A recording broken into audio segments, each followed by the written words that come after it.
আমরা যখন প্রথম এমব্রয়ডারির কাজ শুরু করেছিলাম তখন হাতে গোনা কয়েকটা ফুলের কথাই জানতাম এবং সেগুলোকেই ফুটিয়ে তোলার চেষ্টা করতাম। কিন্তু এখন যখন বিভিন্ন ফুলের সাথে আমাদের পরিচয় হচ্ছে, সেগুলোর নাম জানতে পারছি, তখন কাজের প্রতি ভালো লাগাটা আরও বেশি করে বেড়ে যাচ্ছে। আস্তে আস্তে অজানা ফুলগুলোর সাথে যখন পরিচয় হয়, তার মধ্যে থেকেই একটা ফুলের নাম আমার অদ্ভুত লেগেছিল।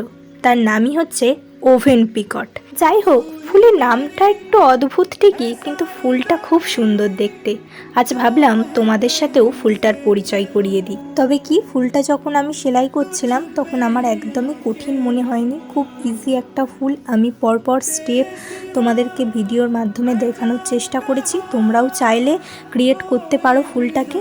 আমি এই ওভেন পিকট স্টিচটা দিয়েই একটা চকার সেট বানানোর চেষ্টা করেছি। কেমন হয়েছে অবশ্যই কমেন্ট করে জানাবে। তোমাদের যদি পছন্দ হয় তাহলে আমায় ডিএম করতে পারো। Customise colour available.